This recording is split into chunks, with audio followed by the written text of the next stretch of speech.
10 de la mañana con 55 minutos en todo el país. Le damos la bienvenida a nuestro programa al doctor Gustavo Subía, diputado del Partido Colorado. ¿Cómo le va, doctor? Un gusto recibirlo. Buenos días, Marcelo. Bien, cansado, pero bien. Me imagino. Una campaña que tiene mucho desgaste, un trabajo parlamentario que también lo tiene y un tema arriba de la mesa que es realmente un fierro caliente, que es la seguridad, al cual usted, junto a todo el equipo de seguridad que acompaña a Andrés Ojeda y a Robert Silva, están trabajando intensamente con propuestas y viendo cómo se soluciona este grave problema. ¿Se ha planteado al Poder Ejecutivo la necesidad de declarar la emergencia nacional en materia de seguridad por 120 días? Esto no ha ocurrido. La pregunta no sería para usted, sería para el Poder Ejecutivo, pero usted, como integrante del Parlamento y que además también ha reclamado un mayor trabajo de inteligencia policial y ha denunciado la falta de voluntad de represión que hay, es decir, usted es protagonista en el tema de seguridad. ¿Por qué no se ha declarado esta emergencia? Quisiera ser un poco más protagonista a pesar del trabajo que he realizado durante estos 5 años. ¿Por qué no se ha realizado? Bueno, es una decisión del presidente. Usted sabe que he sido crítico de la gestión del Frente y he sido también crítico de la actual gestión del Poder Ejecutivo. Mejoramos sustancialmente la línea de caída que habíamos tenido en el tema seguridad durante los 15 años del Frente. Recordemos que hubo un crecimiento permanente de todos los delitos durante esos 15 años. Las rapiñas fueron de 8.000 rapiñas en el 2005 a 31.000 rapiñas en el 2019. Los homicidios crecieron hasta llegar a ese tope del año 2018 con 420 homicidios, que fue récord en este país.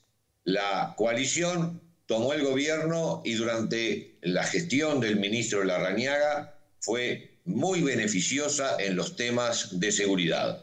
Posteriormente, que falleció Larrañaga del 2023 para acá, 2022 para acá, hubo una declinación en el empuje que se traía en los temas de seguridad, fundamentalmente en los temas de homicidio, porque las rapiñas han decrecido sustantivamente en estos años de gobierno de la coalición, y en ese tema yo he sido crítico de la gestión del presidente, entendiendo que a nivel de gestión hubo un decrecimiento de la intensidad.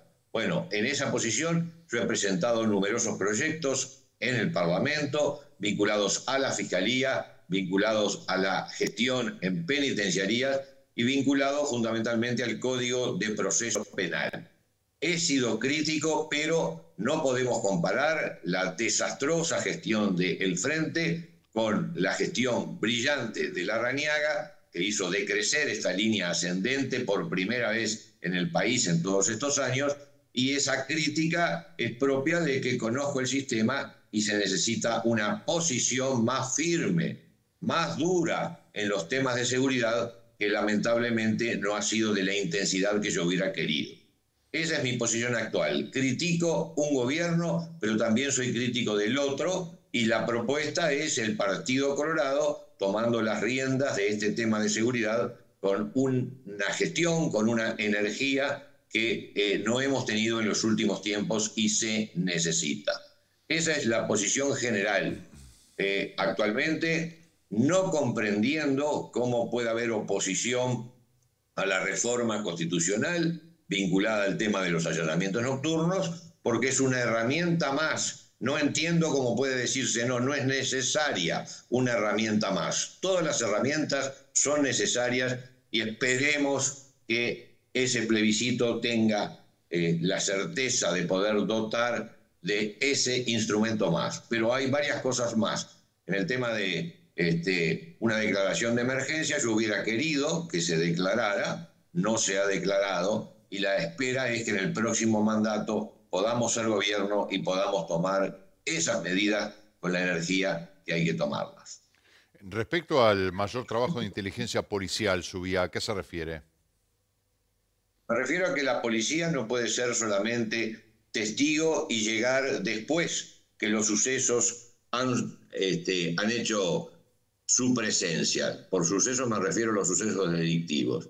Inteligencia policial es antedatarse a los hechos que están sucediendo y poder tomar las medidas en el momento previo a su suceso. Por ejemplo, en Montevideo, yo lo largué por tweet, he hecho penetraciones al Uruguay complejo, que es el Uruguay interno, el Uruguay en Montevideo de la zona norte de la ciudad, donde se ha hecho obra, pero está faltando la presencia policial permanente. Una presencia policial que se antedate, que no llegue después de los hechos, que se antedate a lo que va a suceder y que puedan hacer presencia de inteligencia para contrarrestar esos movimientos delincuenciales.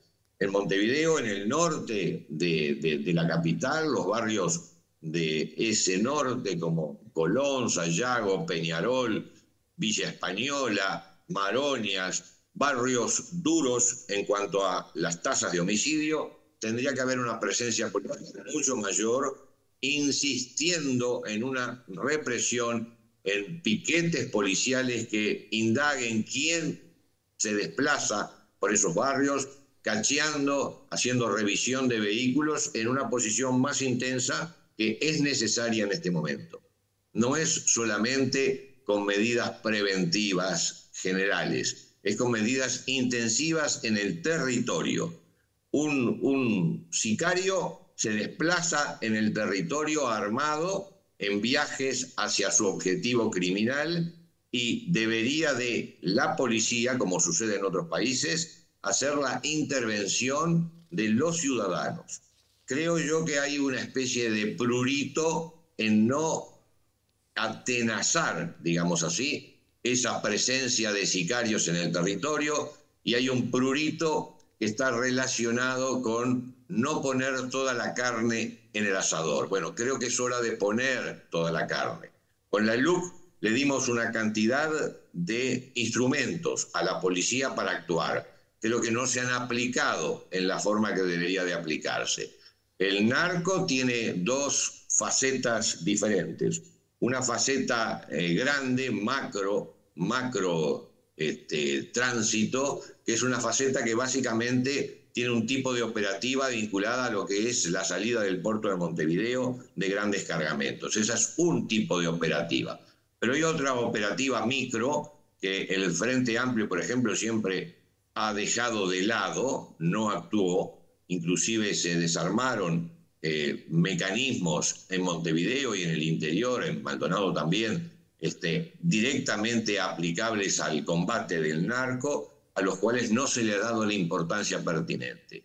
El microtráfico es el que daña al país. El macrotráfico es el que daña a otros países, que por supuesto Uruguay tiene que estar en permanente alerta, pero el microtráfico es el que daña a nuestras poblaciones, el que debe ser combatido, es el que genera los homicidios por disputa de territorio, y sobre ese microtráfico hay que actuar en forma mucho más imperativa. Sigo insistiendo, la reforma es un instrumento que quita la impunidad en el territorio nacional desde las 7 de la tarde hasta las 5 de la mañana del día siguiente, y no puede ser, es inentendible que haya resistencia a un proceso de instrumentación para la vigilancia del territorio en la noche, cuando inclusive desde el propio Frente Amplio, en épocas históricas, el ministro Bonomi insistía con una ley interpretativa de la Constitución. Hubieron proyectos del diputado de León, también del Frente Amplio, y el ex fiscal de Corte, el doctor Jorge Díaz, cuando era juez, cuando era fiscal de Corte, había insistido en la necesidad de ese instrumento. Cambió luego su posición cuando asumió la posición de asesor de Orsi. Inentendible ese cambio de posición por un tema simplemente de que no le parecía la forma de presentación. Aquí no estamos en formas, estamos en sustancia. La policía no puede tener la inhibición de actuar en la noche. Es ridículo. Sabemos todos, ya se ha dicho hasta el cansancio, que hay 4 países en el mundo, países de poca entidad, de poca fuerza, a nivel de los 200 países que integran la ONU, 4 países que no tienen allanamientos nocturnos.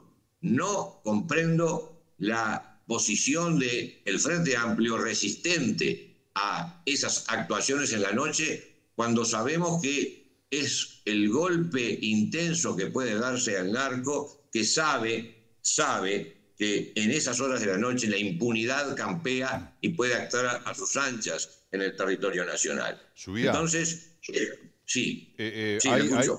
usted ha señalado en más de una oportunidad que hay un prejuicio con la palabra represión, ¿verdad?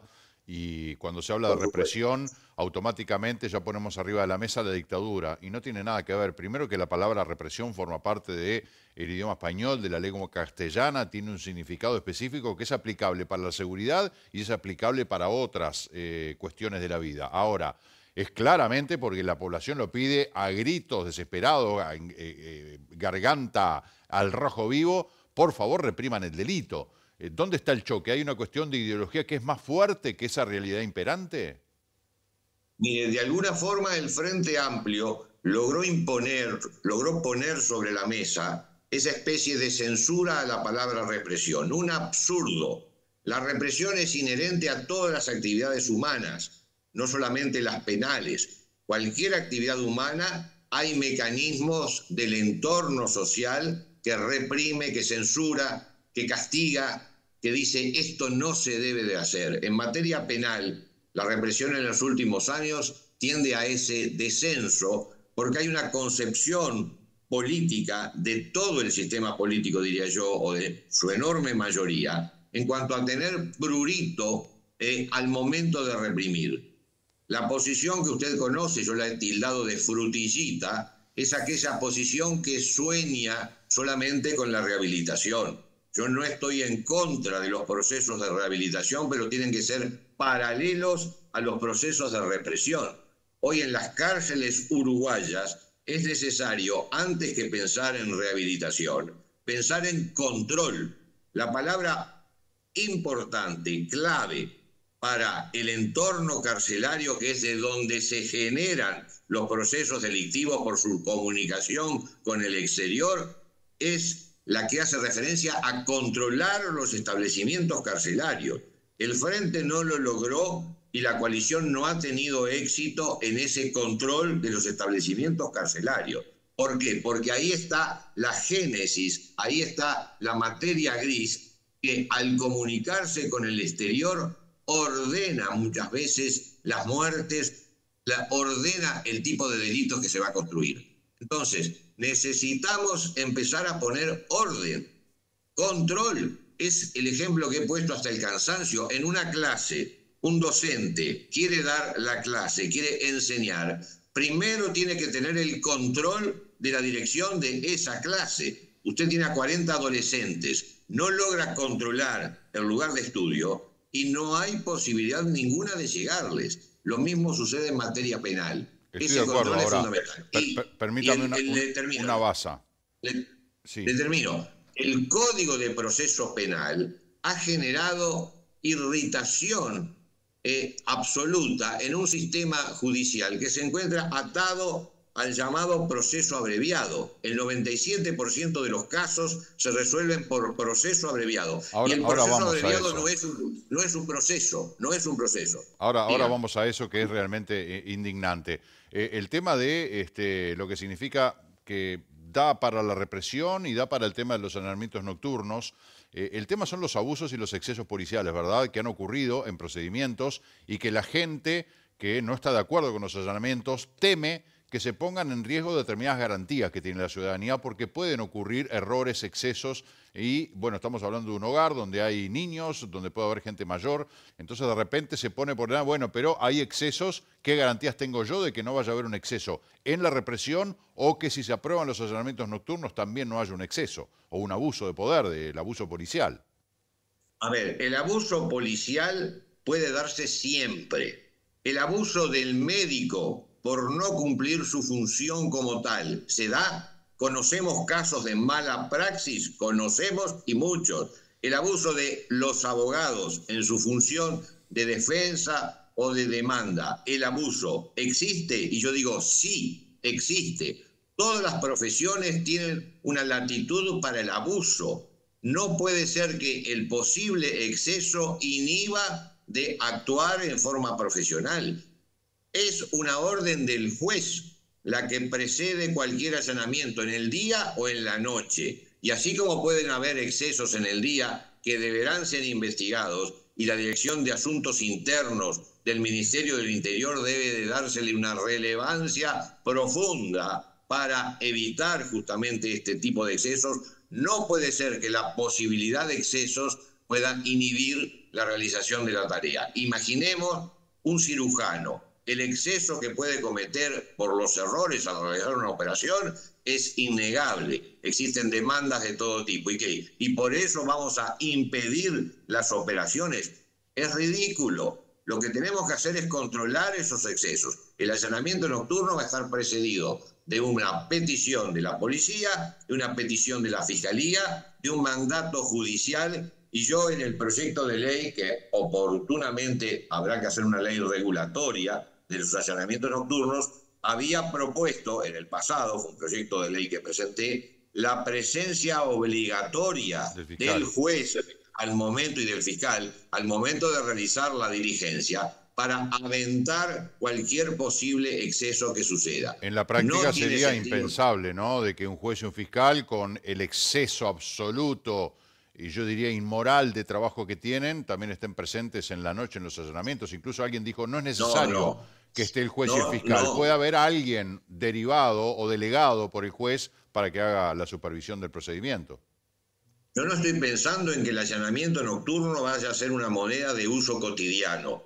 Hay que resguardarlo para situaciones excepcionales. Pero el mensaje que se manda al narco es: no estás exento de posible responsabilidad porque trabajes en la noche. Los jueces y los fiscales, más que nada los fiscales, están enormemente recargados de trabajo, es verdad, por una diagramación del Código Mala. Con el mismo número de fiscales allá en el 2017 que venía trabajando el proceso inquisitivo, se quiso aplicar este proceso de nueva estructura que es el proceso acusatorio. Ese fue el error garrafal que se cometió en el 2017. No se aumentó el número de fiscales necesario a esta cobertura que hoy está requiriendo. Pero ese es un problema de reorganización de la Fiscalía. La Fiscalía, ¿cómo está en este momento? Decapitada. Hace 2 años que se fue el fiscal de corte, el último que fue Jorge Díaz, y no pudo haber un acuerdo de los partidos en estructurar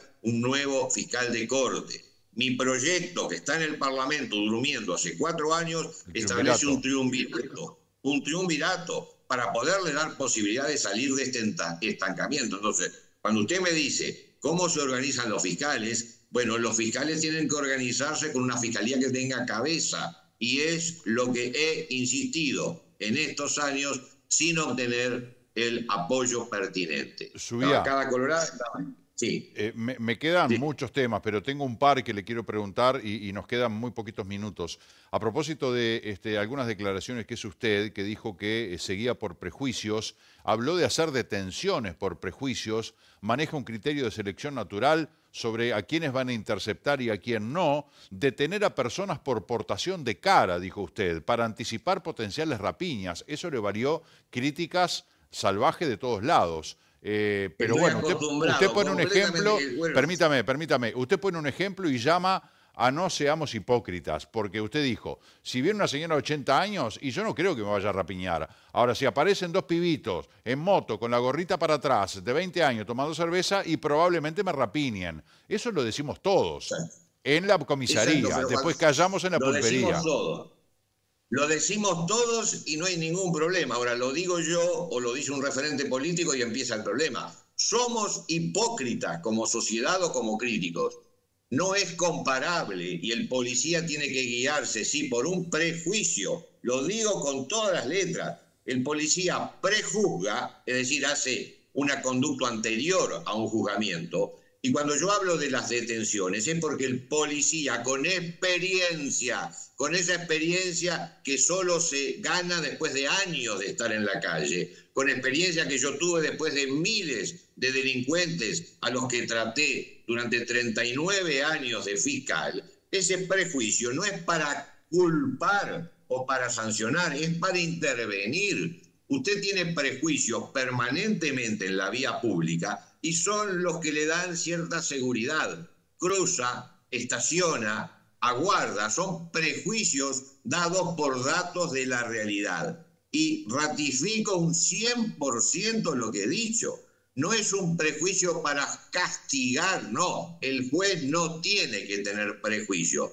¿Qué es un prejuicio? Es un dato, un juzgamiento de la realidad previo a tomar una resolución más definitiva. Y sí, cuando se detienen personas, se detienen porque se las encuentra en actitud sospechosa. El prejuicio es justamente valorar actitudes o conductas que pueden ser sospechosas. Me ratifico en el todo. Se me viene a la mente un programa que se llama Alerta Aeropuerto, en los aeropuertos del mundo, como personal de seguridad especializado, lo que ellos llaman perfilar al pasajero. Ellos van mirando y dicen, a ver, fulanito, venga, porque justamente con ese prejuicio del que usted habla, ellos reúnen ciertas características indicativas de que esta persona podría ser alguien que esté traficando drogas. Por ejemplo, se me vino a la mente ese programa, a eso es a lo que usted se refiere y es absolutamente de recibo. Lo otro, ya cierro, lo otro, las negociaciones en Fiscalía, doctor Subía, usted ha sido ampliamente explícito en el sistema benévolo que tiene nuestro sistema penal, valga la redundancia,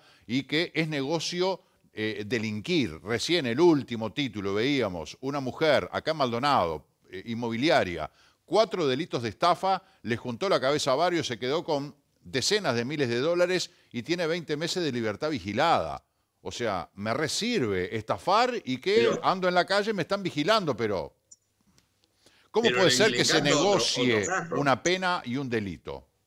Pero primero que no es un proceso, vamos a empezar porque no es un proceso, es una tranza entre el delincuente y el fiscal, sin presencia judicial. El juez después dice, está formalmente correcto, accedieron correctamente y el juez ratifica. Así que es una tranza entre el fiscal y el delincuente. Segundo, le pongo el ejemplo, no el que usted puso, el intendente de Artigas, que fue formalizado por 8,5 millones de dólares, recibió 0 días de prisión, la famosa libertad vigilada. Estamos en un país donde estamos vendiendo el trabajo judicial, el trabajo de hacer justicia por una transacción. Mientras sigamos con un sistema de ese tipo, el delincuente toma nota del negocio que es delinquir y el desastre que ha sido este proceso abreviado, que no lo niego para delitos de poca entidad, pero no puede ser que los homicidios, las defraudaciones al Estado, las defraudaciones por funcionarios políticos, es decir, el funcionario que tiene la mayor responsabilidad, defrauda al Estado, se va para la casa esa misma noche por la aplicación de este proceso abreviado. Es decir, hay tantas cosas, tiene tantas polillas la mesa en cualquiera de sus patas, que es necesario guante firme. Mano de hierro en guante de terciopelo. Mire, yo le saco el guante de terciopelo y digo, tiene que haber una reforma del código, del sistema carcelario, de la fiscalía. Entonces tenemos un combo que vengo diciéndolo yo desde hace decenas de años y lamentablemente lo que recibo son permanentes críticas de esa hipocresía que hay al tratar los temas de seguridad.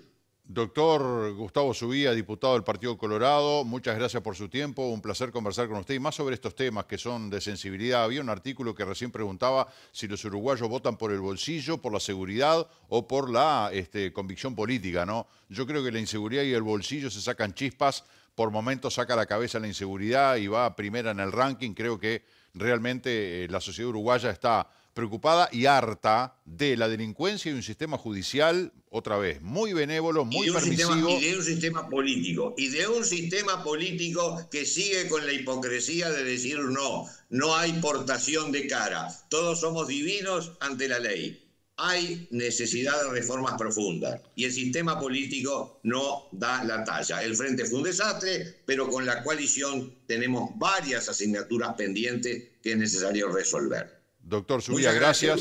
Marcelo. Seguiremos conversando de este tema con mucho gusto más adelante. Un abrazo. A la orden, para que me peguen en el lomo, no hay problema. Déjeme pasar un avisito comercial. Sí, señor. Sí, la nuestra es la lista 9007 y en Maldonado es la 100 con el INGER. En Maldonado tiene el mismo Senado con otra denominación porque es una lista de hace años que tiene el diputado del INGER con la cual hicimos el acuerdo para nuestro trabajo electoral.